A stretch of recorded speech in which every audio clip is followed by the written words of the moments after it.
So what, so what Is that an age thing? We look at our parents' generation, or we look at theirs, and they always, to me, seem tougher. They complained less. They were able to deal with things. So is it that our parents were wrong? No, I think they were right.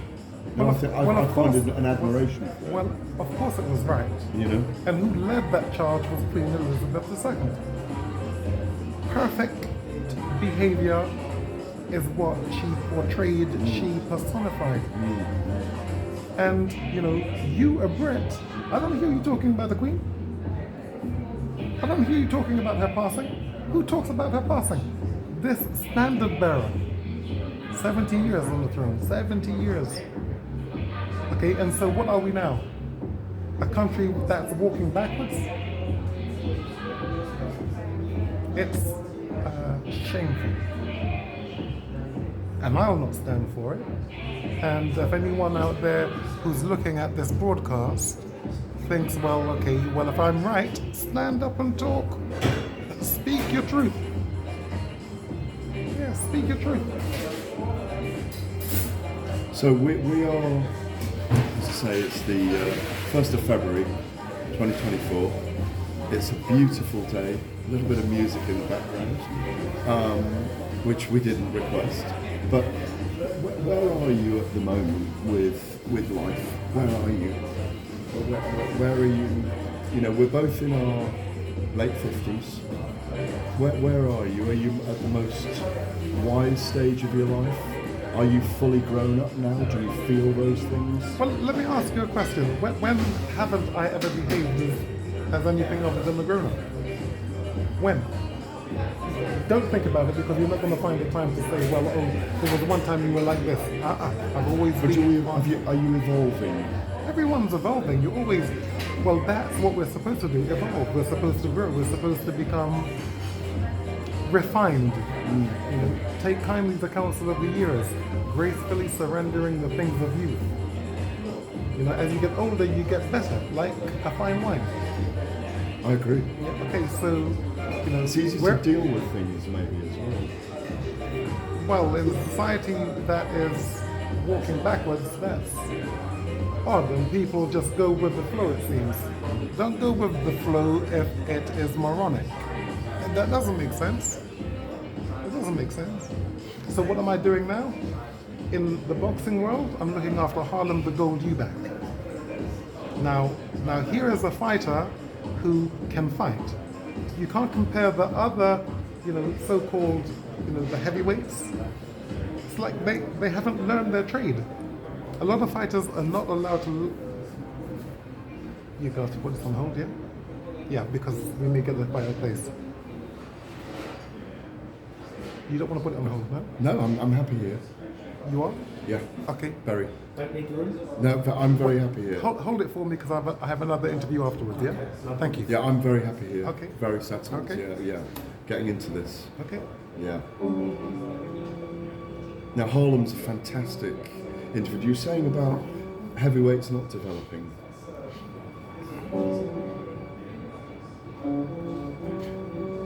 Okay, you know boxing well enough, okay?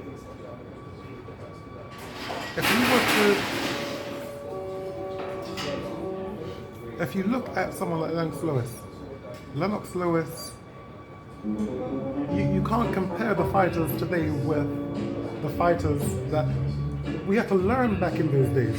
It wasn't about money. Everything since 2000 and maybe 17 even. You know, I remember Anthony Joshua being given a world title fight in his 16th fight. Against Charles Martin, IBF title. Yeah. Okay, so now at 16 fights, you still haven't learned your trade. You learn your trade between 16 fights, let's say 15 fights and 25 fights. And if you haven't learned your trade, then you're going out there into the world and you're setting your bar if you're a world champion at 16 fights. And no disrespect to my friend, but he didn't get a chance to learn his trade.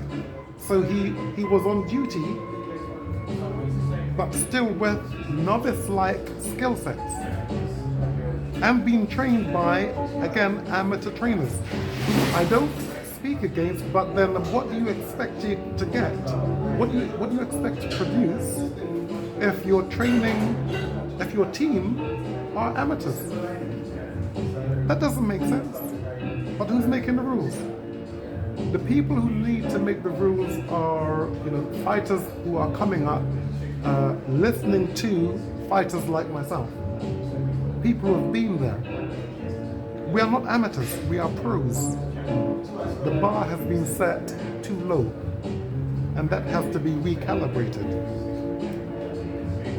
The promoters right across the spectrum are running amok, and they always have been, because for them they understand money. They do not understand boxing. I hear these promoters talk, oh yeah, I know boxing. You don't know boxing. You know who is boxing. You know what looks like a good match. But do the matches that you're making, are these men, evolved fighters? They're not. But again, if you go back to society, isn't there a rush to do things now in almost all things? Well, that's what there aren't apprenticeships anymore, are there, like there once were? Okay, so speak on that. Yeah. Speak on, these fighters who are they are in their apprenticeship stages, and they're being fast-tracked to World Championship fights for money. Many people don't know what they're looking at. But obviously, you saw me, you saw Nigel Benn, you saw Michael Watson, you saw Mike Tyson, you saw Lennox Lewis, you saw fighters who were true entertainers. They gave it their all. People say, well, what love did you show? How did you show your love? By giving my life, by putting my life on the line. But in fights where I couldn't win, I didn't give up. That's an entertainer. But not someone who's just throwing haymakers, someone who's learned the art, learning how to jab, learning how to slip, learning how to catch, learning to press, knowing when to back off. In a fight you can't win, you can't give up. Because if you give up, then you have to live then with yourself. And the person inside you will call you a punk every single morning. In fact, I'll tell you how it goes. When you're in a fight you can't win, and your surface mind is saying you're losing your life here, go down on one knee and just, take the count out. The king, which is your heart, says, I dare you. I should be saying to you, I dare you to quit. I will never let you live again. I will never let you breathe again without reminding you that you are a punk. Don't come into this game of boxing if you're not willing to give your life. That's what we're dealing with here. We're dealing with that type of commitment. Commitment. It is a commitment, isn't it? That's right. And Yeah. is it a commitment in the right way to embracing oblivion as well? Embracing oblivion. Like committing your life to it, like you say. Well, that's, if you're not doing it that way, then you're doing it for the money. And if you're doing it for the money, then you can't inspire people like me. You can't inspire people like Lennox. You can't inspire people like Mike Tyson. You can't. How can? The taxi drivers around London. The elders, the guys in the 50s and 60s. You can't inspire them by throwing windmills and not learning your art and quitting because they're looking at it as a game. The great thing about is it a Harlem, sport or a business then? It's a business to the promoters. It's a sport to the fighters who have been taught that if they've been taught it's a sport, then they think of it as a sport. Were you taught it as a sport? They taught me that it was a sport, but my own intelligence working it out, it's not a sport. Not if I'm losing my life and I can't quit, and I have to get up and walk back into the fire. That's not a sport. That's gladiating. That's modern day gladiating. Isn't it that? Yes, it is that.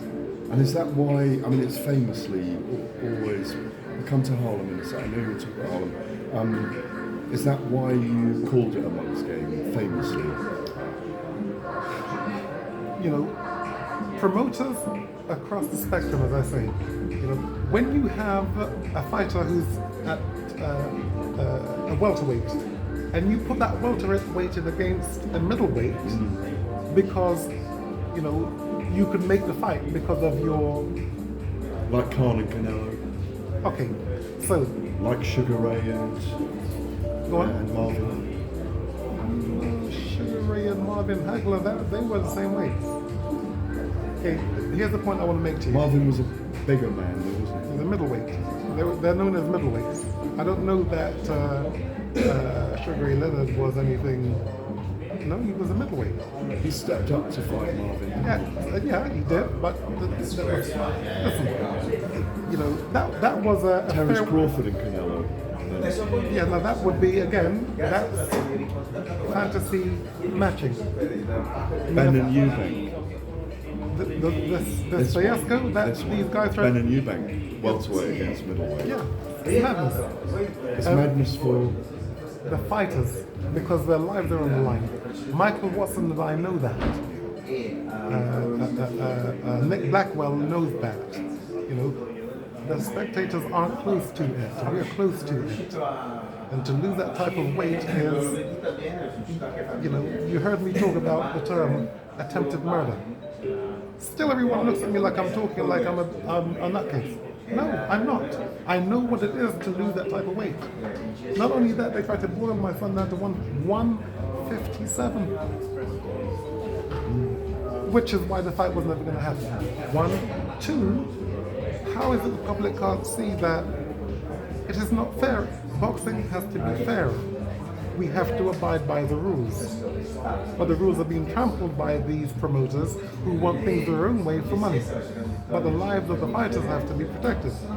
And fair fights have to be put out to the public. So go on. So if Ben and Eubank happened at welterweight versus middleweight now, if Chris fought at middleweight and Conor at welterweight, is that unfair on Conor? It's unfair on Junior, more so because he's the one who's got to come down. No, but if he fights at middleweight, can he fight at middleweight still? No, he's walking around now at 13 stone 5. So still boiling down is wrong for him to 160 right now at the age of 32. Hold on. 13.5. You know what? That's 187 pounds. Yeah. And That's what he's walking about. and that's supposed to now boil down to what? 160. To lose 2 stone. That madness.